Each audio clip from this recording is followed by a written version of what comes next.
ശ്രീ ഷാബു പ്രസാദ്, കെ.സി.യുടെ മോഹം നടക്കുമോ? താങ്കളുടെ വിലയിരുത്തൽ എന്താണ്? UDF-നാണ് ഭൂരിപക്ഷം കിട്ടുന്നതെങ്കിൽ UDF-ന് ആ ഒരു അവസ്ഥയിൽ ഒരു സർക്കാർ ഉണ്ടാക്കാവുന്ന ഒരു അവസ്ഥയിൽ എത്തുകയാണെങ്കിൽ ഒരു സംശയം വേണ്ട, കെ.സി. വേണുഗോപാലായിരിക്കും മുഖ്യമന്ത്രി. ആകുമെന്ന് താങ്കൾ ഉറച്ചു വിശ്വസിക്കുന്നില്ല ഇപ്പോഴും, അല്ലേ? UDF ആണ് എന്ന് താങ്കൾ ഉറച്ചു വിശ്വസിക്കുന്നില്ല?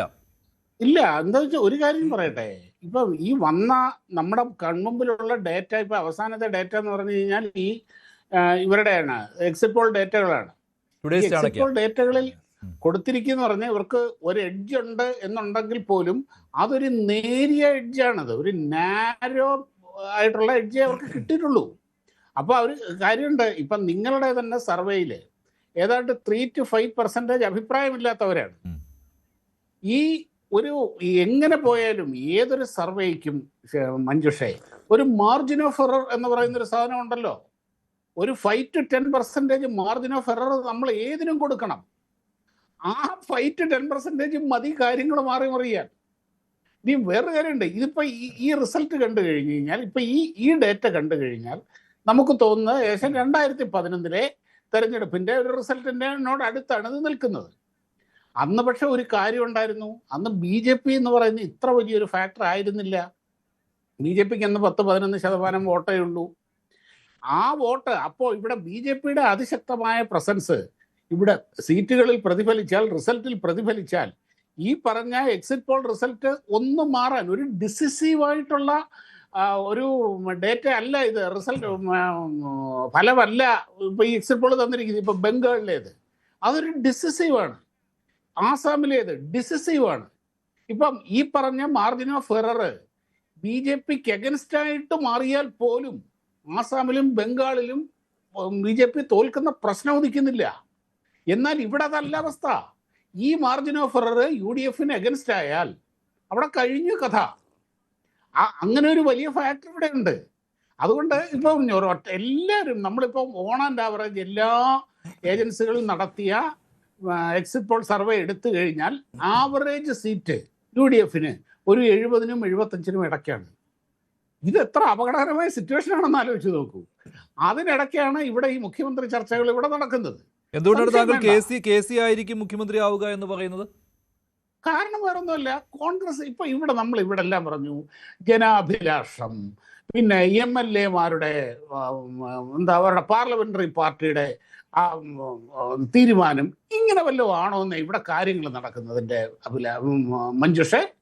ഇപ്പൊ ഒരു കാര്യമുണ്ട്, 94-95 ചാരക്കേസിനെ തുടർന്ന് കരുണാകരൻ സ്ഥാനമൊഴിഞ്ഞപ്പോൾ ഇവിടെ എന്താ നേതാക്കന്മാരും ഇല്ലാഞ്ഞിട്ടാണോ അവിടെ കേന്ദ്രമന്ത്രിയായിരുന്ന AK ആന്റണിയെ ഇങ്ങോട്ട് കെട്ടിയിറക്കിക്കൊണ്ട് വന്നത്? അന്ന് കൊണ്ടുവന്ന അന്ന് എയർഫോഴ്സിന്റെ സ്പെഷ്യൽ പ്ലെയിനിനെ കണ്ട് വന്നതിന്റെ വിവാദം എത്രയോ കാലം ഉണ്ടായിരുന്നു. പക്ഷെ ആന്റണിയുടെ കരിസ്മയൊക്കെ ഈ പറയുന്ന കെ.സി. വേണുഗോപാലിനുണ്ടോ ശ്രീ ഷാബു പ്രസാദ്? ഇല്ല, ഞാൻ അതല്ല പറഞ്ഞത്, കരിസ്മയുടെ കാര്യമല്ല. നമ്മളിവിടെ പറഞ്ഞ ജനാഭിലാഷവും മറ്റേ കുന്തം കുടച്ചക്കറും ഒക്കെ കാര്യമാണ് ഞാൻ പറഞ്ഞത്. അതേപോലെ അത് ഇപ്പം പറഞ്ഞാൽ 96-ലെ അസംബ്ലി ഇലക്ഷനിൽ ഈ കേന്ദ്രം മത്സരിച്ചിട്ട് പോലുമില്ല. 87-ലെ അസംബ്ലി ഇലക്ഷനിലെ ഇവിടുത്തെ ഏറ്റവും വലിയ മുദ്രാവാക്യം എന്തായിരുന്നു? കേരം തിങ്ങും കേരള നാട്ടിൽ KR ഗൗരി ഭരിക്കട്ടെ എന്ന പ്രാസം ഒപ്പിച്ച വലിയ മുദ്രാവാക്യം ഉണ്ടായിരുന്നു. എന്താണ് ഇവിടെ സംഭവിച്ചത്? ഇവിടെ ജനാഭിലാഷമോ ഇതൊന്നും അല്ല ഇവിടുത്തെ വിഷയം.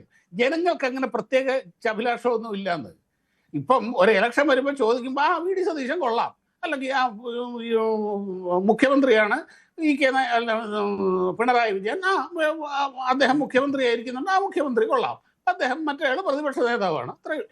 അതിനപ്പുറത്തേക്ക് ഈ VD സതീശനോടോ ഇവരോടോ ഒന്നും അങ്ങ് വലിയ അന്ധമായ ആരാധനയും കമ്മിറ്റ്മെന്റും തേങ്ങാക്കൊലയൊന്നും ഇല്ലെന്ന്.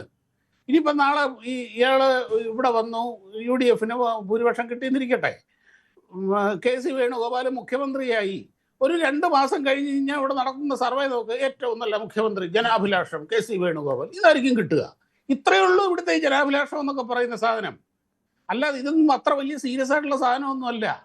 ഇവിടെ കോൺഗ്രസിൻ്റെ അകത്ത് അൾട്ടിമേറ്റ് ആയിട്ട് കാര്യങ്ങൾ തീരുമാനിക്കുന്ന ആരാ? ഈ പറഞ്ഞതുപോലെ സോണിയാഗാന്ധിയും രാഹുൽ ഗാന്ധിയാണ്. രാഹുൽ ഗാന്ധിക്കാണെങ്കിൽ അടിസ്ഥാനപരമായ രാഷ്ട്രീയ ബോധം പോലും ഇല്ലാത്തൊരു മനുഷ്യനാണ്. ബേസിക്, അതായത് ഇവിടെ ഇരിക്കുന്നവർ എത്ര പേര് തുറന്ന് യോജിക്കുമെന്ന് എനിക്കറിയില്ല, ഉള്ളിലെങ്കിലും യോജിക്കുമായിരിക്കും. ബേസിക് ആയിട്ടുള്ള പൊളിറ്റിക്കൽ നോളജോ പൊളിറ്റിക്കൽ വിസ്ഡമോ ഇല്ലാത്ത ഒരു മനുഷ്യനാണ് രാഹുൽ ഗാന്ധി. ആ രാഹുൽ ഗാന്ധിയെ ആരാണോ അടുത്ത് നിന്ന് കൂടുതൽ മണിയടിക്കുന്നത് അല്ലെങ്കിൽ ഇത് ചെയ്യുന്നത്, ഇപ്പൊ രാഹുൽ ഗാന്ധിയുടെ സ്വപ്രഖ്യാപിത രാഷ്ട്രീയ ഗുരുവാണ് KC വേണുഗോപാൽ. സ്വാഭാവികമായിട്ട് ആ ചോയ്സിലേക്ക് പോകും.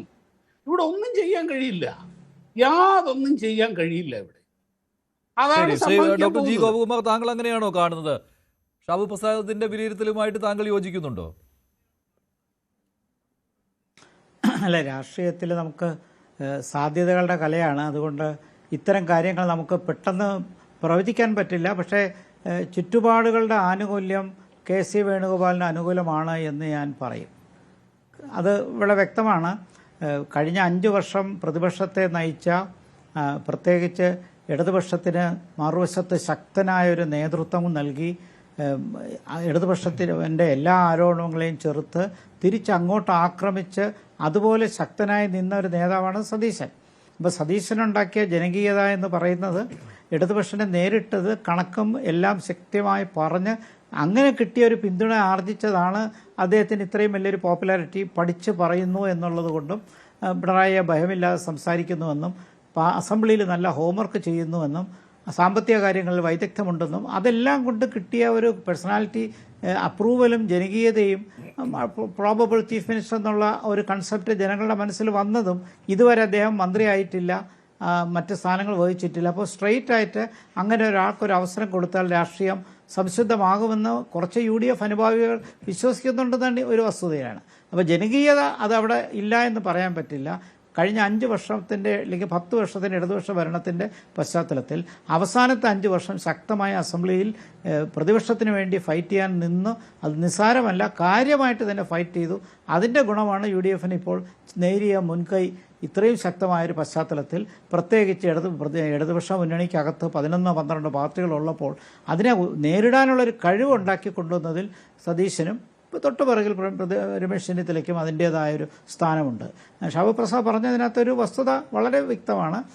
ഇപ്പോഴത്തെ ചുറ്റുപാട്, ഭരണത്തിൻ്റെ കേന്ദ്രത്തിൽ കോൺഗ്രസ് പാർട്ടിയെ നയിക്കുന്ന ചുറ്റുപാട് നോക്കുമ്പോൾ വേണുഗോപാൽ ഒരു അർത്ഥത്തിൽ പറഞ്ഞാൽ ഹൈക്കമാൻഡിൻ്റെ ഭാഗമാണ്. അങ്ങനെയുള്ള ഒരാൾക്ക് ഞാൻ അദ്ദേഹത്തിൻ്റെ ദേശീയ തലത്തിൽ അദ്ദേഹത്തിന് ആരും അറിയില്ല എന്ന് പറയുന്നതിനോട് എത്ര യോജിക്കാൻ പറ്റുമെന്ന് അറിഞ്ഞുകൂടാ. തീർച്ചയായിട്ടും നാഷണൽ ലെവലിൽ അദ്ദേഹത്തിന് ഒരു പവറാണ് കോൺഗ്രസ് പാർട്ടിയെ സംബന്ധിച്ചിടത്തോളം. അങ്ങനെ ഒരു കിങ് മേക്കർ ആകാനുള്ള ഒരു സാധ്യത വരെ ഡൽഹി രാഷ്ട്രീയത്തിലുണ്ട് കോൺഗ്രസിനെ സംബന്ധിച്ചിടത്തോളം. കോൺഗ്രസ് എത്ര ശക്തമായി നിൽക്കുന്നു അതനുസരിച്ച് വേണുഗോപാലിൻ്റെ ശക്തിയും വർദ്ധിക്കും. അതെല്ലാം വിട്ട് 3.5 കോടി ജനങ്ങളുള്ള ഒരു കൊച്ചു സംസ്ഥാനത്തിലേക്ക് വരുന്നു എന്ന് പറയുമ്പോൾ അത് ദേശീയ തലത്തിൽ തന്നെ കോൺഗ്രസിനെ നയിക്കേണ്ട ഒരാൾ അത് വിട്ട് ഓടി വരുന്നു എന്നുള്ളൊരു ചിന്താഗതി ഇവിടെ ഉണ്ടാകും. പക്ഷെ അത് കേരളം തന്നെ ആയിരിക്കുമല്ലോ സ്വാഭാവികമായിട്ടും KC വേണുഗോപാൽ തെരഞ്ഞെടുക്കുക. ദേശീയ രാഷ്ട്രീയത്തിൽ കോൺഗ്രസിന്റെ പ്രസക്തി അത് KC വേണുഗോപാലിനും ബോധ്യമുള്ളതാണ്. കേരള രാഷ്ട്രീയത്തിൽ വന്നാൽ കേരളത്തിന്റെ മുഖ്യമന്ത്രിയാകുക എന്നുള്ള ഗ്ലാമർ പോസ്റ്റാണ് അദ്ദേഹത്തെ കാത്തിരിക്കുന്നത്. വേണ്ടെന്ന് വെക്കില്ല KC. കൂടുതൽ വാർത്തകൾക്ക് News 18 Keralam YouTube channel subscribe ചെയ്യുക.